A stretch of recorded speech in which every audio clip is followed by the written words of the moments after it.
Welcome to the Lardot Google Earth Tour. We'll begin as we normally do with a grand overview of Germany, a scene we like to call Germany according to von Boden. I go through most of these appellations in most of these tours, so you know what? I'm going to skip it. Let's get right to the Mosel. Okay, here we are. The glorious expanse of Germany's Mosel as it flows north, finally emptying itself into the Rhine, just north of that small red outline at the top of your screen. This is the Terrassen-Mosel of Julian Renard and also of Matthias Knebel, Heyman Loewenstein, and others. I'm not going to belabor our truly brilliant five-part division of the Mosel, though I think it's a much more insightful and even honest way of talking about the Mosel. You can read all about it in the regions section of our website. Instead, we're just going to focus in on two of these sections. The first is undoubtedly the most important and commercially successful part of the Mosel. The second is undoubtedly the poorest and least known part of the Mosel. The most important and famous is, of course, the Middle Mosel, outlined in yellow, and the least known is what we call the Magic Mosel. Magic because of the preponderance of old terraces and of old ungrafted vines, here outlined in blue. For us, the Middle Mosel runs from Piersport, where Julian Hart is based, through the villages of Wintrich, Brauneberg, Lieser, and then curves at Bernkastel, where my Hollywood Mile begins. From Bernkastel, we come to the villages of Grach and Velen and Zeltingen, and at the far left we have Erzigen-Erden as the river makes another turn, concluding my celebrity Mosel Mile. That said, I also include the village of Traben-Trabach in the Middle Mosel, although its sensibility and landscape has much more to do with that of the Magic Mosel. Traben-Trabach, however, was the biggest commercial center for wine in Europe at the end of the 19th century, only after Bordeaux. I think it's just too important a historical village not to be a part of the famous Middle Mosel. Yet all of this leaves a rather long section, that blue outline directly downstream, which runs for miles and miles and miles. Here is our beloved Magic Mosel, and this is at the heart of our story today. Rosa and Philip Lardot are farming here.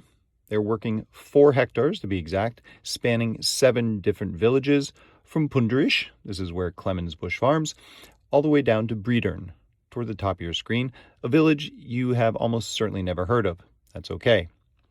Now, this isn't the only reason, but it is one of the main reasons why Philip and Rosa, as much as any winery we work with, are truly finding and farming and thereby saving some of the most overlooked sites of this Magic Mosel. Maybe you've seen our Save the Mosel t-shirts. They were largely inspired by the work of Rosa and Philip. Randomly, the short film we did about them, which you can watch on their grower page, really goes into the hardships of working in this area, and it's just a beautiful film. You should go watch it after this tour. Come on, it's less than 10 minutes. Watch it after the tour. But first, let's take a quick look at some of their most important sites.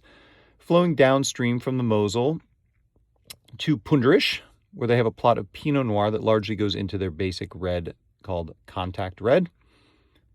The next village we come to is Briedel, where they farm 0.09 hectares. That's about 900 square meters, which is about just under 10,000 square feet of Pinot Noir. This goes into their Pinot Noir Eule bottling. They also have a small plot of Chardonnay here, about 1/3 of a hectare, the first vintage of which is 2025. This will be the Chardonnay Eule bottling. Though not well known in the U.S., this is a pretty serious site, and these are serious wines. You should look for them. Now, from here, we can go right around the big turn of the Mosel, and we end up at Zell, a tiny village with a huge history here in the Mosel. Anyone ever heard of Zeller Schwarze Katz? Maybe not. It's a huge history that has been largely forgotten. The vineyards of Zell are largely going fallow, but Rosa and Philip farm some great plots here, including a beautiful and dramatic site high up in the valley behind Zell, a vineyard, in fact, in which they were married in the summer of 2025. The side valley location here is key. It keeps the site cooler than many on the Mosel. Here we don't have the direct warming effect from the river, and the cold air blows down through the valley from the highlands above. In these sites here, they have Johanniter and Müller-Thurgau, both of which provide substantial parts of the basic Contact White.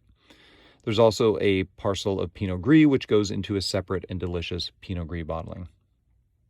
Now, the way Google Earth takes us, it feels like a big jump down to St. Aldegon in the Palmberg, made famous by Uli Stein, but it's not. It's a 10-minute drive from one to the other.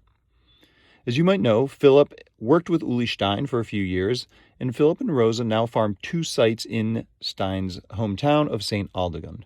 First, the mighty Palmberg, which they bottle as Alte Kirche, so named because of the white Romanesque church that sits here at the foot of the vineyard, built in 1144. The Alte Kirche is one of Lardot's 3 single vineyard Grand Cru Rieslings. Grab a bottle and taste it next to Stein's Palmberg for extra credit.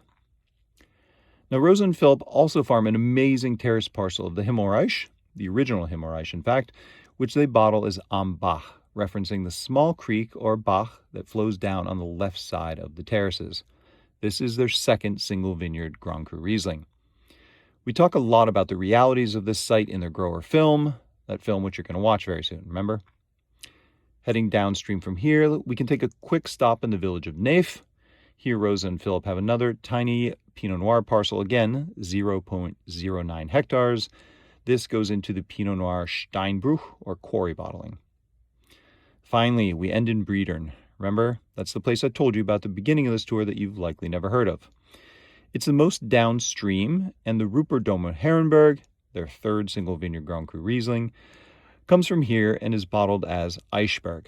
Now, I would tell you why the wine is called Eichberg if I really understood why. But it has something to do with a Roman press house that was in the vineyard that was most likely made of oak, which in German is Eiche. Now, this is not a comprehensive tour, but I hope it gives you some sense, especially at this angle now, looking south, of the terrain they are covering in this overlooked and magical part of the Mosel. This is important work, these are delicious wines, and they are literally saving the Mosel and saving some of the oldest vines in the Mosel.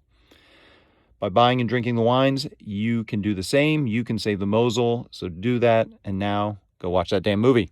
Thank you.